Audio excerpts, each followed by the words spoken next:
Everybody, guess what? We're tailgaters. We're back. I'm Bruce, Marcus, Daryl. Boy, a lot of things are over. We've been talking about football, Olympics. What else is over? Something else occurred recently. Oh, NBA All-Stars. But now we're back.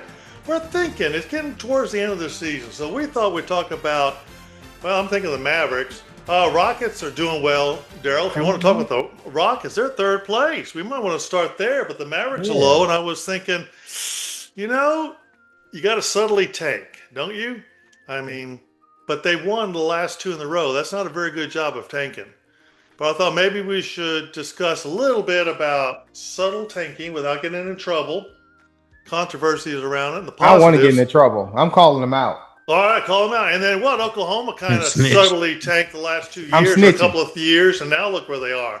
Tanking for the long haul is not a bad strategy, but anyway. Oh, not a bad strategy, but I was thinking it would be a bummer if you paid some money a while ago and wanted to see someone like Cooper Flagg, and all of a sudden he's sitting out because of another injury or something. I hope this doesn't cost him the Rookie of the Year.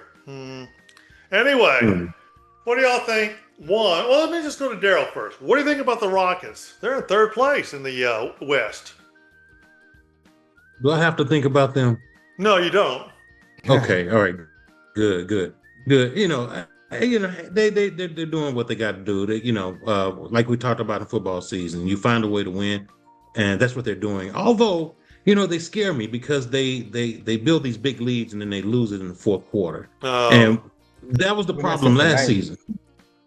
Yeah, that was the problem last season going down the stretch. And of course, they went out and got KD because they said that getting KD would solve that problem. But now we're without Van Fleet. So, I mean, it's still a problem because they didn't go out and replace Van Fleet. We need a true point guard, and we don't have that. So, we'll again, like always.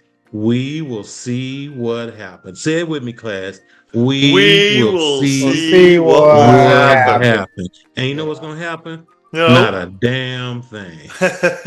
Next subject, please. Well, you were talking about KD. Is he at the end of his career, do you think? I mean, just because he's getting older, he can't carry a team. I don't know. What do you think? I know he is, obviously, because age runs out on anybody, but is he still holding his own? I think he holds his own, but he's lost a step. He's not, of course, he's not KD from 3-4 years ago. Of course not. I mean, but he's lost a step. Again, I don't think he was brought in onto the team to be the savior. He was there to help with the team chemistry, and then they were supposed to overcome the obstacles that they had in terms of of him being there and being a part of the team. But most of the time, when you bring a player like KD, the object of the game is let's go out and get somebody who's going to dominate the game. Well, sorry, I mean that's not what he's doing. But I don't think that's what they meant for him to do in the first place. I don't think so. I think the issue with the team that we have is a true point guard. Period. Now, controversial question with KD. When he came into the league, he was going to, already looked like he's going to be an instant Hall of Famer and great legacy. And he'll still have a great legacy. He's a great player and all that. But is he one of those players, he switches teams a lot. He did win a couple of rings, but it was, it wasn't his team, and he left there. I didn't know, I'm kind of thinking his career, I don't think maybe worked out, obviously didn't work out the way he probably thought it was, particularly starting off the way it was in Oklahoma. And I don't know, he's just been one of those. State. Yeah. Golden State, yeah. Got him a couple of rings out that way. I think we've talked about this before. I think, he is he's part of that last breed of, marquee players that had that traditional. Now, I can't put KD in the same bucket as like Steph Curry or Tim Duncan because again they have maintained themselves to be franchise players. I've always looked at KD as just somebody that's just chasing the chip, right? He'll go wherever the bag of Fritos is at. He's chasing. So that's just his thing, man. And listen, there's nothing wrong with that. I mean, I think that's just kind of the nature of free agency. Players are going where not only they can either A, get paid, or B, I think you see this often with, high caliber players when they start reaching their twilight years, they start thinking about where can they go and either A, enhance a team that's already in strong contention for a chip, um, or B, they'll just kind of like ride the money out. I'm still blown away that LeBron James is still playing basketball because again, the crazy thing about it, he's still better at 40, 41 years old than 90% of the people on the planet that's playing basketball, whether in high school or in college. He's still that dude, but I mean, he's also commanding an immense salary. So with him, Luka there, they really don't have the salary cap to do anything. This should be a year of rebuilding, and I don't know if the Lakers are. I don't know if they're just set on that. So I mean, the whole question came up, and Daryl and some folks out, you and I've talked about this. Like, are the Lakers are they taking their season on purpose to possibly stack their ability to get to come up higher in the lottery? I don't know. It seems like that. I mean, they're struggling right now. There's nothing marquee about the Lakers right now. I'm just curious. It just sucks. Yeah. Thanks, Daryl. I was trying to be nice about it. I was trying to be nice about it, but I'm gonna let you just call it like it is. Well, Daryl, looks like you didn't like the football teams out there. You hated the football stadium out there. Now I see you don't even like the Lakers. No. I like the Lakers. I like Reeves. I like LeBron. Who else is on that team, man? I mean, though they got some players out there, man. It's just weird chemistry. I mean, there is no chemistry, man. You're trying to. It's like you're trying to take. Remember how at one point you had like the Lego blocks, right? And then for like let's just say the kids that just couldn't be trusted with the Lego blocks, came out with those big ones called Duplo or whatever. Right? They couldn't trust them with the Lego because they eat them or whatever. So they came out with those bigger blocks right there. And although they technically do the same thing, they just don't. Those pieces don't fit together. And that's kind of what I feel like the Lakers are. They're just a team with a lot of players, but I don't see any centricity or anything that just resembles a winning team culture. They're going through the motions right now. They suck, Daryl. They suck. Well, it's like you see with that new LeBron pregame show. Instead of his talcum paddle thing, he's throwing that ball way up and it's bouncing. I mean, to go along with you not having the chemistry, some of the players are doing that little thing with him. But I noticed Luka is just over to the side playing soccer. So, who's the leader of the team now? I think there is that split, Bronny get beat up the other day by Reeves. Oh, did he? You heard about that? Oh, yeah, I did. What happened? Bronny and Reeves got into a little scuffle in practice, and Bronny got beat up and whatever. The end. I don't know if he got beat up, but yeah, I heard about the little scuffle there. Well, now let me ask you about the Mavericks, because they're like fourth from the bottom. Last time I looked a couple of days ago, they had lost a bunch in a row, but now they're 2-8 for the last 10 games. Not great, but I looked up, and I'm not really an expert on this lottery stuff, but the bottom three teams, they got a 14% chance of getting the number one pick. So now they're right now fourth from the bottom, so they would have a 12.5% chance. So I guess they're right there at a pretty good chance. If they're like, looks like they're like 3 games ahead of the Jazz for getting in the bottom three. They don't have to get to the bottom, just the bottom three. But the scary thing is they are just barely below the Grizzlies. So it seems like they want to tank at least good enough to be below the Grizzlies, to have that shot. Because, boy, if they could get another guy to go with Cooper Flagg, and don't they have 2 draft picks this year? No, first round draft picks. It's just like they should change their names from the Mavericks to the graveyard, man. And that's where people go to die.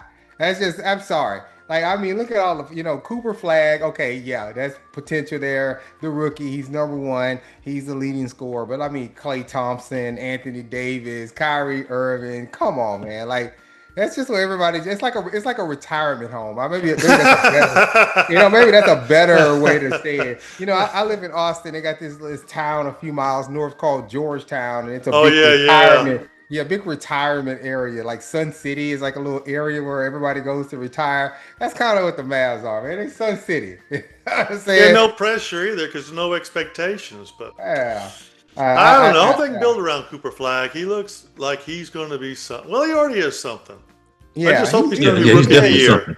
something. he's definitely something. But every once in a while you'll have those rookie players that come into a team that just needed that spark, and they can propel themselves to like that next level like strong playoff contention. Maybe not championship caliber just yet, but that's odd. We're just not seeing anything like that with the Mavs, man. They're struggling. I mean, obviously injuries are playing a big piece Big of it, part. and yeah, but I'm surprised. We're like 12 in the West and fourth in their division. They're struggling right now. I don't know I don't know what's going on there. Maybe I'm sorry for a second. I was almost feeling like I was talking about the Dallas Cowboys for a second.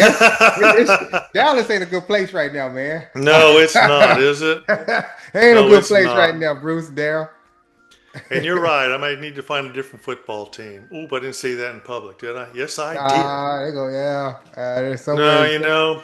but Golden State, what are they at? They're at seventh place. I mean, could they possibly? Obviously, last year we thought they weren't. Jaden was saying they're going to until Steph Curry got hurt. That was unfortunate because they Yeah. were a good team. Hmm. I mean, the Thunder, I don't know. Can you beat the Thunder? The Spurs, man, they're looking good. Rockets looking Yeah, good. I front don't think they round. can. But, of course, Nah. Denver, what they were the champs 2 years ago.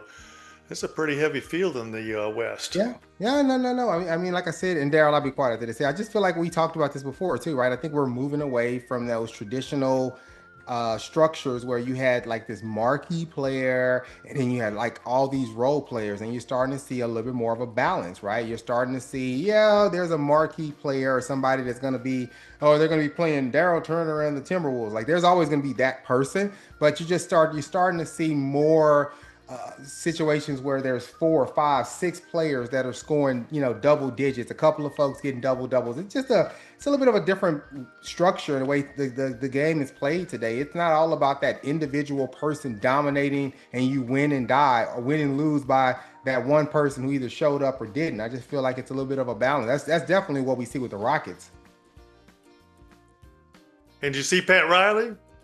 He got himself a statue out in L.A. When L.A. was playing the Celtics the other day, halftime.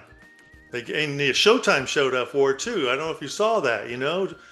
Magic was up there introducing everybody, and Pat Riley told everyone that he appreciated. I think who was it? Byron Scott's the only one that wore a tie, so It was he James fined Worthy. everybody It was else James $1,000 Worthy. because they I didn't think wear a James was tie. it James Worthy. When I saw it, Yeah. that was Was it comical. I James Worthy? loved it. Okay. Yeah. Well, it was sad to see Jabbar, wasn't it? I mean, he came out there, hobbling out there. He looks, sad, of course, to see. I mean, he's I guess doing okay, but I hate to see great athletes like that. We all age, I know that, but Yeah. he looked not like the mighty Kareem Abdul-Jabbar. But that Yeah. was a fun time with the Showtime, and I guess Oh yeah. someday he'll have a statue down in Miami too. I guess, Mister Yeah, he Riley. got one ring down there, right? Just the one. Two. Right? Oh, Well, was it two? Yeah, Was it he I two one? is think the it was general two. manager. Yeah, Yeah. Okay. Yeah. Okay. yeah, Mm. yeah. How about All right. that? What else about the NBA? Anything else or any other things to talk about right now? NBA, it's a toss up. I mean, obviously OKC's looking good, but we'll see. I'm interested to see how this thing between the Spurs and the Rockets play out. I'm really interested to see how this battle of I-10 plays out, because I think the Rockets got some gas in them. I think they got a good chance to come in number two. That's what I'm betting, but we'll see. Hey, Popovich, haven't heard much about him. How's he doing? Didn't he have cancer or something? Are they giving him a statue, or he earned it? I'm not saying giving it to him. I almost wonder if they're Yeah, giving him a that guy statue that down there. guy earns he deserves it, Yeah, man. he deserves one if anyone does. Yeah, I mean, Hope you they got to get on put the him in across all sports. You got to put Pop in a different category, right? What I think he so. 21 Yeah. years with that team, if not longer, and maybe longer, right? 23, 24 years with the Spurs, a and long time up there. Yeah. five rings. I mean, man, that was incredible. I still remember. Now, why are we talking about? I want to call this out though. I've always had this one footnote about Pop, and I'm gonna tell you exactly why.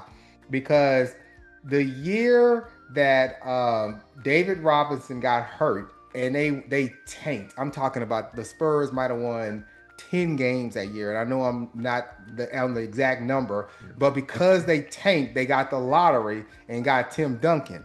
And so the next year they have a healthy David Robinson. They get Tim Duncan. So now they got the new version of the Twin Towers. Twin Towers. Yep. It's not Samson and Olajuwon. It's the new Twin Towers. And the coach at the time was Bob Hill. And Pop was the general manager. Pop said, "Yeah, you know what? Sit on that side there. I think I got this. I think I got this." I mean, I've always thought that. It's like, oh, when Bob lost last year because Robinson was down, he wasn't good enough. But now you got Duncan out there with the Admiral. Oh yeah, you move aside, son. Move aside, son. I think I got this one here. Why not, right? I've always thought that. Of course, that 1999 season was that was an abbreviated season where they only played like half the games or something. But hey, the Spurs won a chip. Well, remember, there's a Rocket coach from a long time ago. I think his last name started with a T. He was a player with them. Jonovic. Yeah, Tom Yeah, Donovan. I saw an interview with him once, and he said, no one knew that the Rockets was a team. He's a player then. No one knew anything about the Rockets. So he was at a shopping mall signing autographs, and not many people coming by getting autographs. And this old lady came up, probably 50, right? Anyway, this older lady come up and got his autograph. And she signed the autograph. He was happy to finally have a fan, But she said she looked at him and says, like, you know what? You're awfully tall to be an astronaut. Wow. No, I'm not an astronaut.